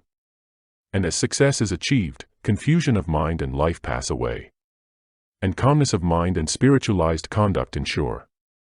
True strength and power and usefulness are born of self-purification. For the lower animal forces are not lost, but are transmuted into intellectual and spiritual energy. The pure life, pure in thought and deed, is a life of conservation of energy. The impure life, even should the impurity not extend beyond thought, is a life of dissipation of energy. The pure man is more capable, and therefore more fit to succeed in his plans, and to accomplish his purposes than the impure. Where the impure man fails, the pure man will step in and be victorious, because he directs his energies with a calmer mind, and a greater definiteness and strength of purpose. With the growth in purity, all the elements which constitute a strong and virtuous manhood are developed in an increasing degree of power. And as a man brings his lower nature into subjection, and makes his passions do his bidding, just so much will he mold the outer circumstances of his life, and influence others for good. The third stage of self-discipline, that of relinquishment, is a process of letting the lower desires, and all impure and unworthy thoughts, drop out of the mind, and also refusing to give them any admittance, leaving them to perish. As a man grows purer, he perceives that all evil is powerless, unless it receives his encouragement, and so he ignores it, and lets it pass out of his life. It is by pursuing this aspect of self-discipline that a man enters into and realizes the divine life, and manifests those qualities which are distinctly divine, such as wisdom, patience, non-resistance, compassion, and love. It is here, also, where a man becomes consciously immortal, rising above all the fluctuations and uncertainties of life, and living in an intelligent and unchangeable peace. By self-discipline, a man attains to every degree of virtue and holiness, and finally, becomes a purified Son of God, realizing his oneness with the central heart of all things. Without self-discipline, a man drifts lower and lower, approximating more and more nearly to the beast, until at last he grovels, a lost creature, in the mire of his own befoulment. By self-discipline, a man rises higher and higher, approximating more and more nearly to the divine, until at last, he stands erect in his divine dignity, a saved soul, glorified by the radiance of his purity. Let a man discipline himself, and he will live. Let a man cease to discipline himself, and he will perish. As a tree grows in beauty, health, and fruitfulness by being carefully pruned and tended, so a man grows in grace and beauty of life, by cutting away all the branches of evil from his mind. And as he tends and develops the good, by constant and unfailing effort. As a man by practice acquires proficiency in his craft, so the earnest man acquires proficiency in goodness and wisdom. Men shrink from self-discipline, because in its early stages, it is painful and repellent, and the yielding to desire is, at first, sweet and inviting. But the end of desire is darkness and unrest, whereas the fruits of discipline are immortality and peace. Chapter 16. Resolution. Resolution is the directing and impelling force in individual progress. Without it, no substantial work can be accomplished. Not until a man brings resolution to bear upon his life, does he consciously and rapidly develop. For a life without resolution is a life without aims, and a life without aims is a drifting and unstable thing. Resolution may of course be linked to downward tendencies, but it is more usually the companion of noble aims and lofty ideals, and I am dealing with it in this, its highest use and application. When a man makes a resolution, it means that he is dissatisfied with his condition, and is commencing to take himself in hand, with a view to producing a better piece of workmanship, out of the mental materials of which his character and life are composed. And in so far as he is true to his resolution, he will succeed in accomplishing his purpose. The vows of the saintly ones are holy resolutions directed toward some victory over self. And the beautiful achievements of holy men, and the glorious conquests of the divine teachers, were rendered possible and actual by the pursuit of unswerving resolution, to arrive at the fixed determination to walk a higher path than heretofore. Although it reveals the great difficulties which have to be surmounted, it yet makes possible the treading of that path, and illuminates its dark places with the golden halo of success. The true resolution is the crisis of long thought, protracted struggle, or fervent but unsatisfied aspiration. It is no light thing, no whimsical impulse, or vague desire, but a solemn and irrevocable determination not to rest nor cease from effort until the high purpose which is held in view is fully accomplished. Half-hearted and premature resolution is no resolution at all, and is shattered at the first difficulty. A man should be slow to form a resolution. He should searchingly examine his position and take into consideration every circumstance and difficulty connected with his decision, and should be fully prepared to meet them. He should be sure that he completely understands the nature of his resolution, that his mind is finally made up, and that he is without fear and doubt in the matter. With the mind thus prepared, the resolution that is formed will not be departed from, and by the aid of it, a man will, in due time, accomplish his strong purpose. Hasty resolutions are futile. The mind must be fortified to endure. Immediately, the resolution to walk a higher path is made, temptation and trial begin. Men have found that no sooner have they decided to lead a truer and nobler life than they have been overwhelmed with such a torrent of new temptations and difficulties as make their position almost unendurable. And many men, because of this, relinquish their resolution. But these temptations and trials are a necessary part of the work of regeneration, upon which the man has decided and must be hailed as friends and met with courage, if the resolution is to do its work. For what is the real nature of a resolution? Is it not the sudden checking of a particular stream of conduct, and the endeavor to open up an entirely new channel? Think of an engineer who decides to turn the course of a powerfully running stream or river in another direction. He must first cut his new channel, and must take every precaution to avoid failure in the carrying out of his undertaking. But when he comes to the all-important task of directing the stream into its new channel, then the flowing force, which for ages has steadily pursued its accustomed course, becomes refractory, and all the patience and care and skill of the engineer will be required for the successful completion of the work. It is even so with the man who determines to turn his course of conduct in another and higher direction. Having prepared his mind, which is the cutting of a new channel, he then proceeds to the work of redirecting his mental forces, which have hitherto flowed on uninterruptedly, into the new course. Immediately this is attempted, the arrested energy begins to assert itself in the form of powerful temptations and trials hitherto unknown and unencountered. And this is exactly as it should be. It is the law. And the same law that is in the water is in the mind. No man can improve upon the established law of things, but he can learn to understand the law instead of complaining and wishing things were different.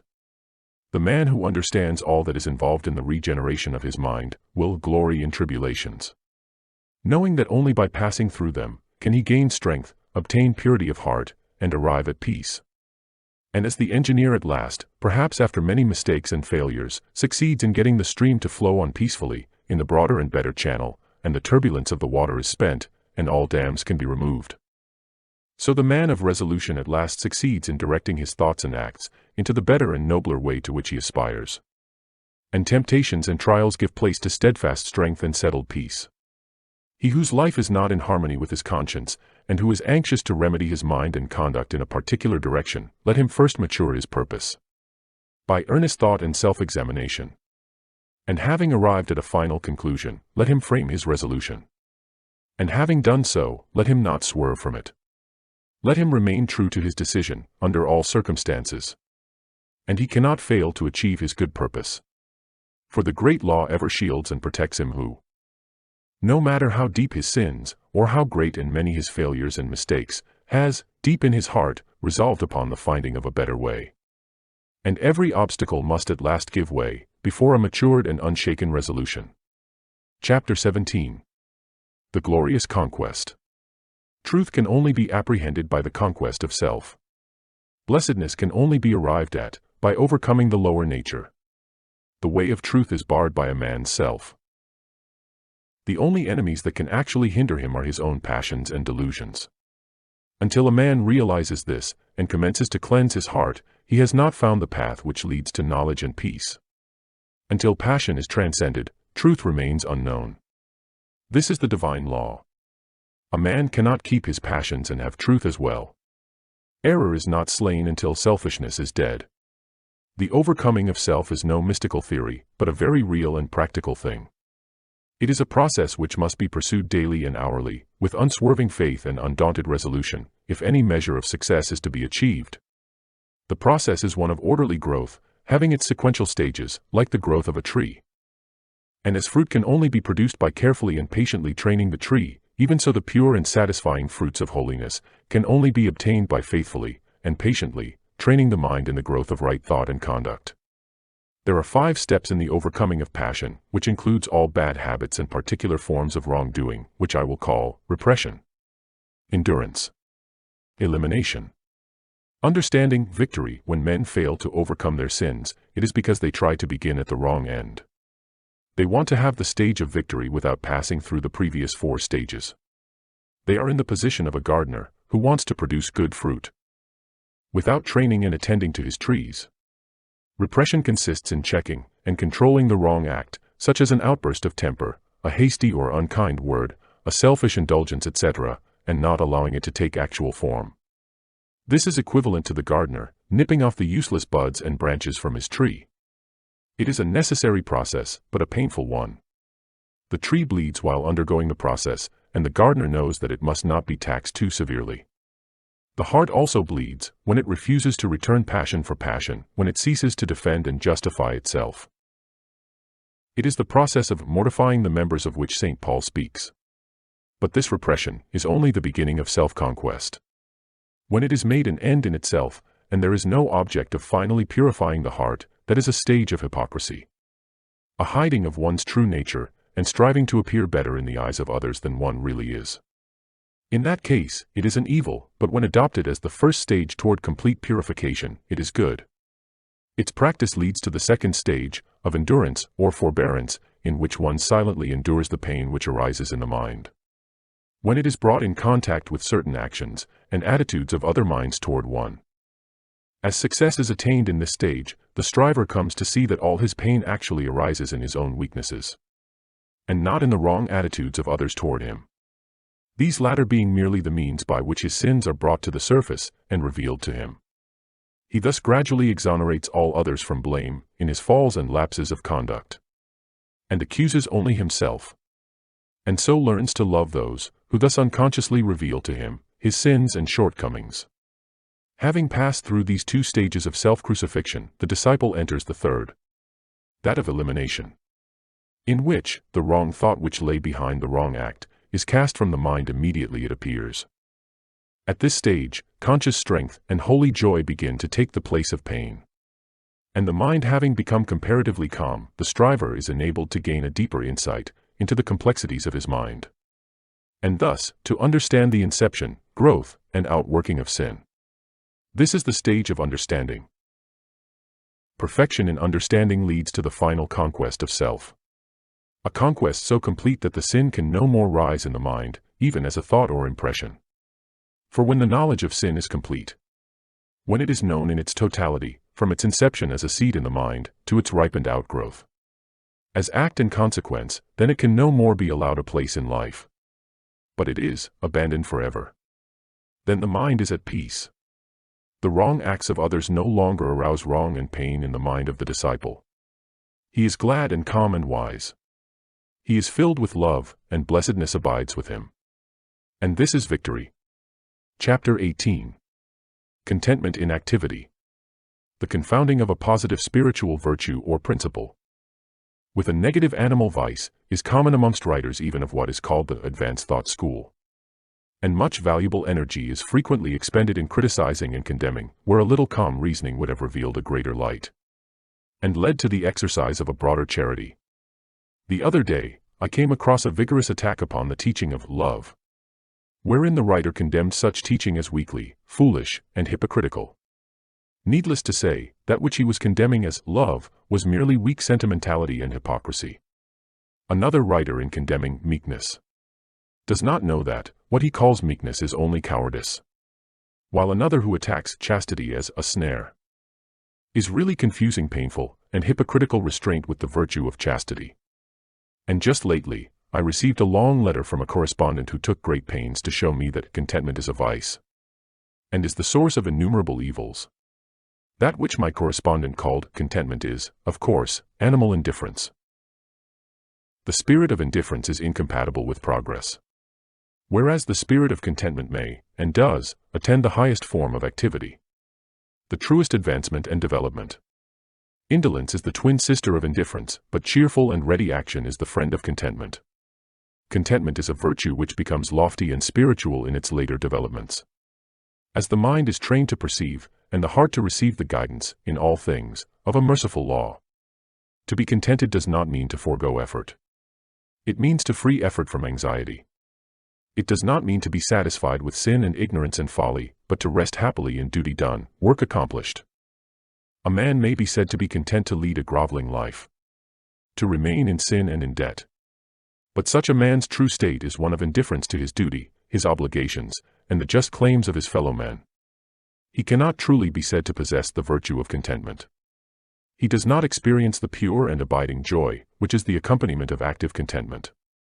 So far as his true nature is concerned, he is a sleeping soul, and sooner or later will be awakened by intense suffering, having passed through which, he will find that true contentment, which is the outcome of honest effort and true living. There are three things with which a man should be content, with whatever happens: with his friendships and possessions, with his pure thoughts. Contented with whatever happens, he will escape grief. With his friends and possessions, he will avoid anxiety and wretchedness. And with his pure thoughts, he will never go back to suffer and grovel in impurities. There are three things with which a man should not be content: with his opinions, with his character, with his spiritual condition. Not content with his opinions, he will continually increase in intelligence. Not content with his character, he will ceaselessly grow in strength and virtue. And not content with his spiritual condition, he will, every day, enter into a larger wisdom and fuller blessedness. In a word, a man should be contented, but not indifferent to his development as a responsible and spiritual being. The truly contented man works energetically and faithfully, and accepts all results with an untroubled spirit, trusting, at first, that all is well, but afterwards, with the growth of enlightenment, knowing that results exactly correspond with efforts. Whatsoever material possessions come to him, come not by greed and anxiety and strife, but by right thought, wise action, and pure exertion. Chapter 19. The Temple of Brotherhood. Universal brotherhood is the supreme ideal of humanity, and towards that ideal, the world is slowly but surely moving. Today, as never before, numbers of earnest men and women are striving to make this ideal tangible and real. Fraternities are springing up on every hand, and press and pulpit, the world over, are preaching the brotherhood of man. The unselfish elements in all such efforts cannot fail to have their effect upon the race, and are with certainty urging it towards the goal of its noblest aspirations. But the ideal state has not yet manifested through any outward organization, and societies formed for the purpose of propagating brotherhood are continually being shattered to pieces by internal dissension. The brotherhood for which humanity sighs is withheld from actuality by humanity itself. Nay, more, it is frustrated even by men who work zealously, for it is a desirable possibility. And this, because the purely spiritual nature of brotherhood is not perceived, and the principles involved, as well as the individual course of conduct, necessary to perfect unity, are not comprehended. Brotherhood as a human organization cannot exist so long as any degree of self-seeking reigns in the hearts of men and women who band themselves together for any purpose, as such self-seeking must eventually rend the seamless coat of loving unity. But although organized brotherhood has so far largely failed, any man may realize brotherhood in its perfection, and know it in all its beauty and completion, if he will make himself of a wise, pure, and loving spirit, removing from his mind every element of strife, and learning to practice those divine qualities without which brotherhood is but a mere theory, opinion, or elusive dream. For brotherhood is at first spiritual, and its outer manifestation in the world must follow as a natural sequence. As a spiritual reality, it must be discovered by each man for himself. And in the only place where spiritual realities can be found, within himself, and it rests with each, whether he shall choose or refuse it. There are four chief tendencies in the human mind, which are destructive of brotherhood, and which bar the way to its comprehension, namely, pride, self-love, hatred, condemnation. Where these are, there can be no brotherhood. In whatsoever heart these hold sway, discord rules, and brotherhood is not realized. For these tendencies are, in their very nature, dark and selfish, and always make for disruption and destruction. From these four things proceeds that serpent brood of false actions and conditions, which poison the heart of man, and fill the world with suffering and sorrow. Out of the spirit of pride proceed envy, resentment, and opinionativeness. Pride envies the position, influence, or goodness of others. It thinks, I am more deserving than this man or this woman. It also continually finds occasion for resenting the actions of others, and says, I have been snubbed, I have been insulted. And thinking altogether of his own excellence, it sees no excellence in others. From the spirit of self-love proceed egotism, lust for power, and disparagement and contempt. Self-love worships the personality in which it moves. It is lost in the adoration and glorification of that I, that self, which has no real existence, but is a dark dream and a delusion. It desires preeminence over others, and thinks, I am great, I am more important than others. It also disparages others, and bestows upon them contempt, seeing no beauty in them, being lost in the contemplation of its own beauty. From the spirit of hatred proceed slander, cruelty, reviling, and anger. It strives to overcome evil by adding evil to it. It says, this man has spoken of me ill, I will speak still more ill of him and thus teach him a lesson. It mistakes cruelty for kindness, and causes its possessor to revile a reproving friend. It feeds the flames of anger with bitter and rebellious thoughts. From the spirit of condemnation proceed accusation, false pity, and false judgment. It feeds itself on the contemplation of evil, and cannot see the good. It has eyes for evil only, and finds it in almost everything and every person. It sets up an arbitrary standard of right and wrong, by which to judge others. And it thinks, this man does not do as I would have him do. He is therefore evil, and I will denounce him. So blind is the spirit of condemnation, that whilst rendering its possessor incapable of judging himself, it causes him to set himself up as the judge of all the earth. From the four tendencies enumerated, no element of brotherliness can proceed. They are deadly mental poisons. And he who allows them to rankle in his mind, cannot apprehend the peaceful principles on which brotherhood rests. Then, there are chiefly four divine qualities which are productive of brotherhood, which are, as it were, the foundation stones on which it rests, namely, humility, self-surrender, love, compassion. Wheresoever these are, their brotherhood is active. In whatsoever heart these qualities are dominant, their brotherhood is an established reality. For they are, in their very nature, unselfish and are filled with the revealing light of truth. There is no darkness in them, and where they are, so powerful is their light, that the dark tendencies cannot remain, but are dissolved and dissipated. Out of these four qualities, proceed all those angelic actions and conditions, which make for unity and bring gladness to the heart of man, and to the world. From the spirit of humility proceed meekness and peacefulness. From self-surrender come patience, wisdom, and true judgment. From love spring kindness, joy, and harmony. And from compassion proceed gentleness and forgiveness. He who has brought himself into harmony with these four qualities is divinely enlightened. He sees whence the actions of men proceed and whither they tend, and therefore can no longer live in the exercise of the dark tendencies. He has realized brotherhood in its completion as freedom from malice, from envy, from bitterness, from contention, from condemnation. All men are his brothers, those who live in the dark tendencies, as well as those who live in the enlightened qualities. For he knows that when they have perceived the glory and beauty of the light of truth, the dark tendencies will be dispelled from their minds. He has but one attitude of mind towards all, that of goodwill.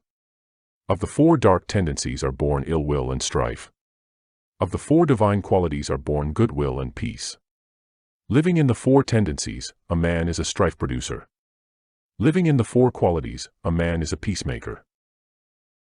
Involved in the darkness of the selfish tendencies, men believe that they can fight for peace. Kill to make alive, slay injury by injuring, restore love by hatred, unity by contention, kindness by cruelty, and establish brotherhood by erecting their own opinions, which they themselves will, in the course of time, abandon as worthless, as objects of universal adoration. The wished for temple of brotherhood will be erected in the world, when its four foundation stones of humility, self-surrender, love, and compassion are firmly laid in the hearts of men. For brotherhood consists, first of all, in the abandonment of self by the individual, and its after effects is unity between man and man. Theories and schemes for propagating brotherhood are many, but brotherhood itself is one and unchangeable, and consists in the complete cessation from egotism and strife, and in practicing goodwill and peace. For brotherhood is a practice and not a theory. Self-surrender and goodwill are its guardian angels, and peace is its habitation, where two are determined to maintain an opposing opinion. The clinging to self and ill will are there, and brotherhood is absent. Where two are prepared to sympathize with each other, to see no evil in each other, to serve and not to attack each other. The love of truth and goodwill are there, and brotherhood is present. All strifes, divisions, and wars inhere in the proud, unyielding self. All peace, unity, and concord inhere in the principles, which the yielding up of self reveals. Brotherhood is only practiced and known by him whose heart is at peace with all the world. Chapter 20. Pleasant pastures of peace. He who aspires to the bettering of himself and humanity should ceaselessly strive to arrive at the exercise of that blessed attitude of mind, by which he is enabled to put himself, mentally and sympathetically, in the place of others. And so, instead of harshly and falsely judging them, and thereby making himself unhappy without adding to the happiness of those others, he will enter into their experience, will understand their particular frame of mind, and will feel for them and sympathize with them. One of the great obstacles to the attainment of such an attitude of mind is prejudice. And until this is removed, it is impossible to act toward others as we would wish others to act toward us. Prejudice is destructive of kindness, sympathy, love, and true judgment. And the strength of a man's prejudice will be the measure of his harshness and unkindness toward others. For prejudice and cruelty are inseparable. There is no rationality in prejudice. And, immediately, it is aroused in a man, he ceases to act as a reasonable being, and gives way to rashness, anger, and injurious excitement. He does not consider his words nor regard the feelings and liberties of those against whom his prejudices are directed. He has, for the time being, forfeited his manhood, and has descended to the level of an irrational creature. While a man is determined to cling to his preconceived opinions, mistaking them for truth, and refuses to consider dispassionately the position of others, he cannot escape hatred nor arrive at blessedness. The man who strives after gentleness, who aspires to act unselfishly toward others, will put away all his passionate prejudice and petty opinions, and will gradually acquire the power of thinking and feeling for others, of understanding their particular state of ignorance or knowledge, and thereby entering fully into their hearts and lives, sympathizing with them and seeing them as they are. Such a man will not oppose himself to the prejudices of others by introducing his own, but will seek to allay prejudice by introducing sympathy and love, striving to bring out all that is good in men, encouraging the good by appealing to it, and discouraging the evil by ignoring it. He will realize the good in the unselfish efforts of others, though their outward methods may be very different from his own, and will so rid his heart of hatred, and will fit it with love and blessedness. When a man is prone to harshly judge and condemn others, he should inquire how far he falls short himself. He should also reconsider those periods of suffering when he himself was misjudged and misunderstood, and, gathering wisdom and love from his own bitter experience, should studiously and self-sacrificingly refrain from piercing with anguish hearts that are as yet too weak to ignore, too immature and uninstructed to understand. Sympathy is not required towards those who are purer and more enlightened than oneself, as the purer one lives above the necessity for it. In such a case, reverence should be exercised, with a striving to lift one's self up to the purer level, and so enter into possession of the larger life. Nor can a man fully understand one who is wiser than himself. And before condemning, he should earnestly ask himself whether he is, after all, better than the man whom he has singled out as the object of his bitterness. If he is, let him bestow sympathy. If he is not, let him exercise reverence. For thousands of years, the sages have taught, both by precept and example, that evil is only overcome by good, yet still that lesson for the majority remains unlearned. It is a lesson profound in its simplicity, and difficult to learn because men are blinded by the illusions of self. Men are still engaged in resenting, condemning, and fighting the evil in their own fellow men, thereby increasing the delusion in their own hearts, and adding to the world some of misery and suffering. When they find out that their own resentment must be eradicated, and love put in its place, evil will perish for lack of sustenance. With burning brain and heart of hate, I sought my wronger, early, late, and all the wretched night and day, my dream and thought was slay, and slay. My better self rose uppermost, the beast within my bosom lost, itself in love, peace from afar, shone o'er me radiant like a star, I slew my wronger with a deed of love, I made him bleed, with kindness. And I filled for years, his soul with tenderness and tears. Dislike, resentment, and condemnation are all forms of hatred. And evil cannot cease, until these are taken out of the heart. But the obliterating of injuries from the mind, is merely one of the beginnings in wisdom. There is a still higher and better way. And that way is so to purify the heart, and enlighten the mind, that, far from having to forget injuries, there will be none to remember. For it is only pride and self that can be injured and wounded by the actions and attitudes of others.